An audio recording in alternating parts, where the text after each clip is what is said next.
everyone. I'm Erin Thompson of Everyday Expressions. Thanks so much for joining me here today.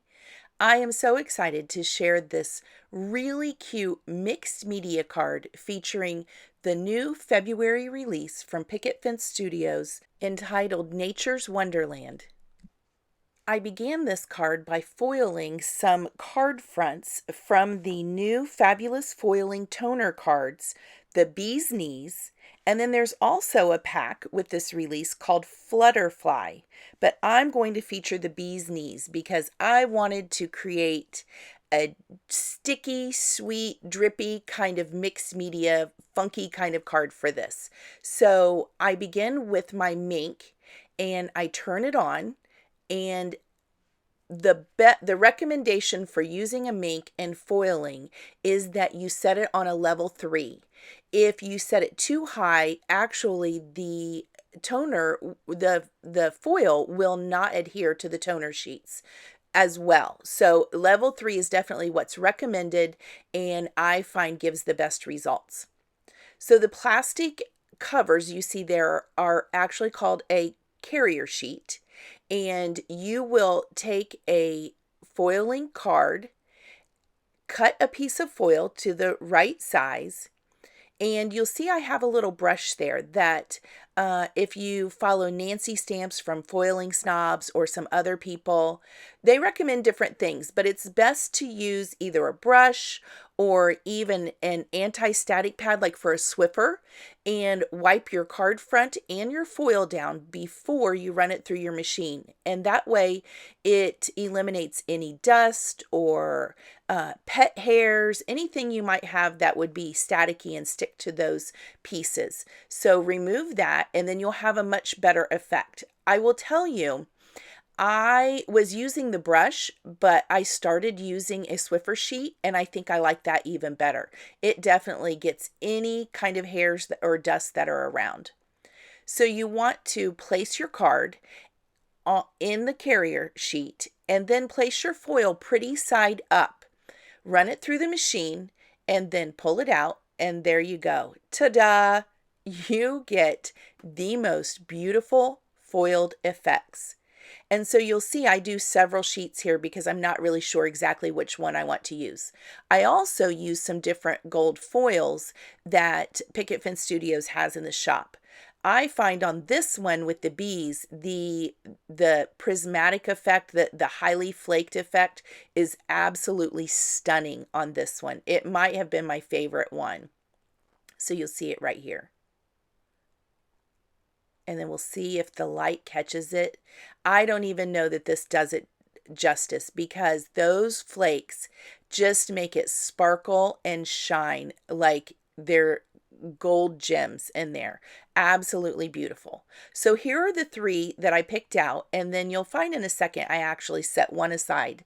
Now, the products that I'm using are the Buzzing By background stamp and the Wreath Building Greetings from Our Hive stamp set. So I put the background stamp in my MISTI, adhere it, and then definitely I recommend before you stamp using new stamps, use a lint-free cloth or an eraser or even just your hand and definitely condition that stamp to get the best results. The paper that I'm using here is Bristol Strathmore Smooth paper because I'm really doing a mixed media effect with lots of water, and that's my favorite mixed media cardstock for things like this. So I ink up my background stamp with an embossing ink, and I cannot find my tool to press on my MISTI, and I did find it later on, so I just used my hand and a lint-free rag. And now I'm just using a black opaque Wow embossing powder. I wanted to kind of create that glossy embossed effect, and it will also look good with the watercolor and the mixed media effect that I use on this panel. And then I'm just going to heat it with my heat tool. And I always kind of start from the back and begin the heating process before I switch to the front. And it kind of melts it just a little bit, and then you'll have less fly away, and it will kind of stick the top embossing powder on there and you'll have a better result. So I'm creating this watercolor background using Lindy's Gang Magicals, and they are such a fun mixed media product. They have mica and they're highly pigmented, and I'm using several different colors or shades of gold on this. And that is actually a chef's tool for drizzling chocolate, but I find it works really well with things like embossing powder and this mixed media. And so that's how I add a little. And that last jar actually has a shaker top, so it made it very easy. Spritz it with some water. And this is, yes, this is a messy effect, but I don't mind it. I don't mind if my fingers get inky. I love doing these types of backgrounds. Spraying it with a little bit more water, moving that powder around and definitely activating it with water. I use my heat gun to move it around and then also dry all of the water a little bit. Pick it up, let it kind of run around and create that drizzly honey look that I'm looking for. And it works best if you dry between layers. You'll see I go in probably, I may not have even shown all of the steps, but I probably go in and add ink to this maybe 4 or 5 times. Dry it in between layers. Wet on dry layers. If you just keep going in while it's wet, you won't get the droplets and the dimension that you're looking for. And at the end there, I've just spritzed some water, lifted up some of the ink to create an even more mottled effect. Dry it with your heat gun, and finally there it is. Now, you see that spot of white here and there? I love that look. I think it adds just more interest to a background to not have just a solid cover. It actually looks like that honey has been, those little bees have been working hard and they've walked through all that honey and drug it around, and I just think that background came out perfectly. So here are the 2 foiled backgrounds that I've chosen. I think that the bees with the little bees looks perfect. And I'm just tearing it to give it that kind of organic, natural look. So I've torn 2 pieces, and now I have the rest of those panels to use for another card. Trim off some of the extra kind of white on the side. There I'm just figuring out what my layout's going to be. And then I take my Picket Fence Studios black hybrid ink pad, pull out my paper inking palette. I love these inking palettes. They are sticky. They hold my cardstock in place. If I use the big one, it will hold my ink pad, and I don't even have to hold that ink pad. It would grip it, and it makes it so easy. So I'm just using my blender brush and inking over the top. I could have used my paper pouncers. I didn't think about it. I just grabbed a brush right there. And I'm adding lots and lots of ink there. I know that as it dries, there's going to be a little bit of fade back. So I'm making sure that my paper is just saturated. And that's what I love about these foiling backgrounds. You can ink over it and create any color you want. Take a paper towel and just wipe off the excess ink over the foiled area. And look at that. Now I've got a black background with those beautiful foiled accents. So there's the white, and then there it is once you ink it. You could make it any color you wanted, and I love that. Those toner sheets take ink perfectly. So I just love the way that this comes out. I love the effect, I love the tearing, and I think the colors are just fantastic. So now I'm just adding this sentiment of greetings from our hive to the Misty, and I'm going to stamp it onto a scrap piece of cardstock with my black hybrid ink and ink it up really well and stamp it. And you'll see I often stamp it again, and that's why I love using the Misty, because I want a nice solid black stamped sentiment. And actually, sometimes I'll go back and ink it with Versamark or an embossing ink, and then go over it with clear embossing powder to really get a nice, crisp sentiment. So now I'm just going to fussy cut my sentiment. I'll be honest, I am not a fan of fussy cutting, but you'll see me fussy cut a couple of the stamped images for this card. When it's worth it and I have a vision in mind, I will put forth the effort to fussy cut. So I love a good fussy cut sentiment if there are no coordinating dies. And so that's what I'm doing here. And it's definitely worth it in the end. And just take your time and leave a little bit of border, and I just love the way it comes out. And it wasn't too much, so I'm not going to complain. I didn't want to be too lazy on this card. Sometimes you'll see me be lazy, but this one, it was worth it. So I fussy cut around it, and then I use you'll see in a moment, the connected circles. Let's see what they're called. The connected circles shaker creator dies. And there are two different sizes. And I'll be honest, I don't remember exactly which size I used, but these are very fun to create shakers, but I just use them for a layered circle effect on this card. So you'll see in a moment that's what I use for this sentiment and to pop it up on my card. So there's our sentiment. How cute does that look? I'm not always the best at fussy cutting either, but that one came out okay. I was kind of proud of myself. And I have to tell you, I can't find my Busy Bee scissors. That would have been so cute to use in this, I think they're called Cutter Bee scissors or something like that. So they're cute little scissors, very sharp and fussy cutting scissors. And I can't find them. It would have been perfect for this video, but that's okay. These are great. So there's the little hive. I stamped that, fussy cut that out. And now you'll see I'm just going to stamp a couple of the little flowers from the stamp set. And I stamped probably 2 or 3 of those and fussy cut them out. I decided to Copic color these first. And I know this isn't very close up, but they're such tiny images. Do not put too much effort into them. I think I just colored the flowers yellow, colored the stems and the leaves green, one shade, didn't even use more than one. And then I think brown for the middle, kind of like Black-Eyed Susans. And then I fussy cut them out to add to my card. The fussy cutting of these you would think would be harder than it was, but it really wasn't. So then I'm going to use browns, and you'll see there I put the marker top there so you can see each color, and I just went through the steps.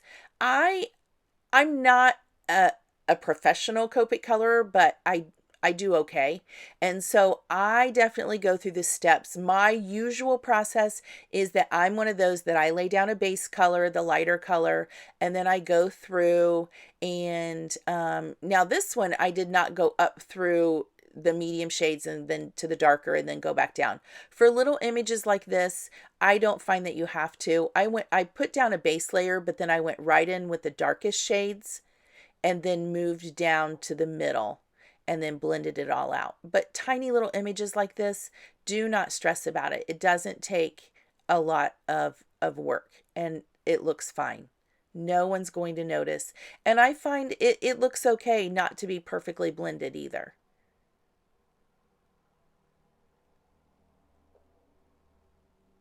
So I just go through the browns to give the wood effect on the hive.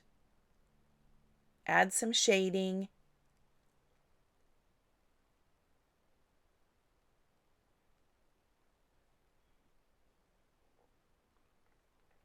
Work through it, and like I said, do not worry about a perfect blend. It does look like I worked through the middle to the darkest colors. I thought maybe I didn't. It would have been fine either way. You have to learn when you're Copic coloring to do what works best for you. If you find putting down a base layer, I think putting down a base layer is always the best bet, and then work through middle to darker, or if you go darker to then lighter shades. Just figure out what works best for you, but definitely don't stress on small images like this. No one's going to notice any mistakes. And definitely coloring in these little lines, I definitely go out of the lines, and this is where I use my colorless blender to fix any little spots that were kind of out of the lines, and then no one ever knows the difference. So here I go fussy cutting the flowers.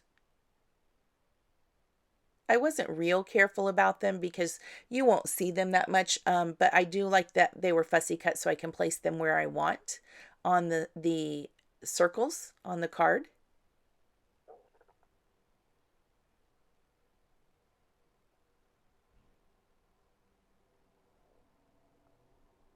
And then you'll see when we finish that I've got all of the circles that I'm going to die cut.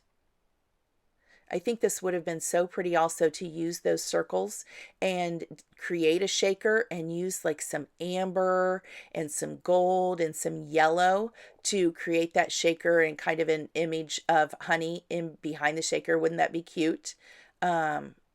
Really cute on this card. So here you'll see all the layers of the circles. And I like to add a lot of dimension and a lot of foam tape on my cards. So I cut out all these different circles. And then you'll see in a moment, I use one of the dies and a pencil and I trace around the circle and then fussy cut it just a little bit on the inside to create a sturdy background for all of my circles so I can adhere them. And it's just a little trick to be able to layer them all up. And then when I was finished, I have to say, I probably would have liked to maybe create the outer circle in black and maybe, to just for interest and not have them all white, but it looks fine. It's just one of those things you think of afterwards and you think, why didn't I do that? That would have looked nice, but it came out very cute in the end. So there I am just tracing around that. It doesn't even have to be a perfect circle because we're just going to use it behind the other ones. And one tip I have here is I kind of use the side of that right blade and put that along the circle on the inside. And there you know that you'll have a perfectly cut circle that is a little bit smaller than that outside ring and it will fit perfectly. I do that sometimes when I need to create a base like that. Always put your outer blade on the inside of your drawn line and you'll always have it a little bit smaller than the outer image. So I'm just using my glue and I just adhere each of the circles one by one. And then the middle one where my sentiment is going to go, I pop up with some foam tape for that extra dimension. I could have even colored like this circle and could have made it yellow or to look like honey. I could have inked it when I was inking the background. So I've got all that together. There's the foam tape and I pop that in the middle. And then I add foam tape to my sentiment to pop that up even more. Yes, my cards have a lot of foam tape. I like lots of dimension. I think it's the trick to really making your card go from, oh, that's pretty to wow. It is kind of a designer trick. I think the more foam tape you add, the more interest it adds to your card. And if you use a non-machinable stamp from the post office, you can add as much foam tape as you want and it won't cost you any extra. I think a non-machinable stamp is just a little bit more than a regular forever stamp, and they just can't run it through the machine if you use lots of foam tape because your card is so thick. But if you use that non-machinable stamp, it's a lot less than trying to put it in an envelope and paying, oh my goodness, like $3 something, $4. I don't even know how much it would cost now. There you see my little trick. I always do this. I use repositionable tape to close my card base to keep it laying flat while I create my cards. I use that tape on almost every single card base and adhered that panel. Now I don't use repositionable tape once I'm putting my panels together, but I only use it on the inside of my card. Add some glue to the edge of the underlaying strip of foiled paper. Add the black over it. And now I'm going to, oh, here's where I decided, more is more to me on cards. So I love to add twine as a little accent piece. And I think when you're making kind of a mixed media organic card, I just love to add string and ribbons and bows and things like that. So this black twine I think was a perfect addition. So I tie that to those little strips before I add foam tape to the back. Tie my little bow. And I like to do this because I can position the twine wherever I want it and get it exactly right, and then add the foam to the back and it will hold it in place on my card and won't move. And that little bow, once I get it tied, will kind of sit right above, a little bit even overlapping. You'll see my sentiment and the circles on there. And I like to keep things, it helps your eye know where to focus on the front of a card. If you connect the elements or you overlap them, your eye easily knows where it should be focusing and where to look on the front of a card. So that's one little trick that I always kind of use.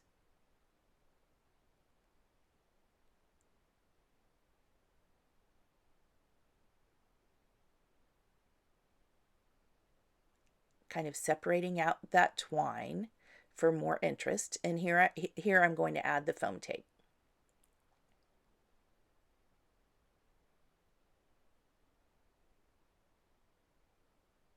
And this is going to go along the left edge of my card.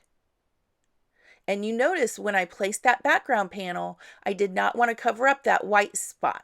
So I could have turned it upside down and then it would have been covered by those foiled pieces. So I flipped it so it's in the upper right-hand corner because I definitely didn't want to lose that effect of the bees having moved all around and traveled through the honey and kind of made a mess. So I like that is in that upper right-hand corner.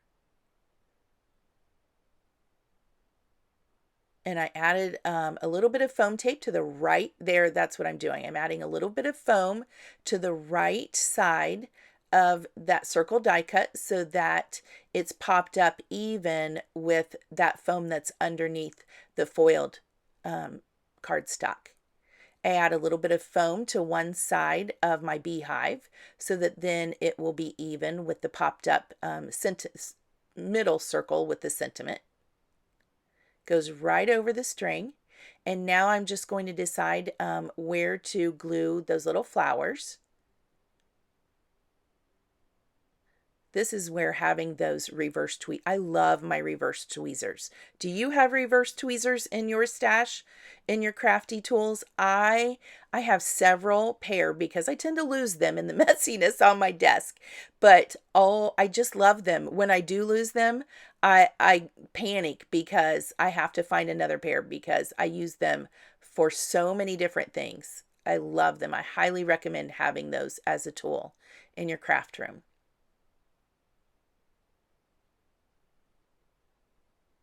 So I just placed the flowers kind of, above and to the side, fix my little bow, trim it off, and we are almost finished. And there's no sequins. I figured there was enough going on with this card. I didn't need to do anything else. Thank you so much for watching today. Please leave a comment and let us know, are you foiling? What's your favorite part of this new release? And please don't forget to like and subscribe to be notified when we have new tutorials and videos out from Picket Fence Studios and from me, Erin Thompson, at Everyday Expressions.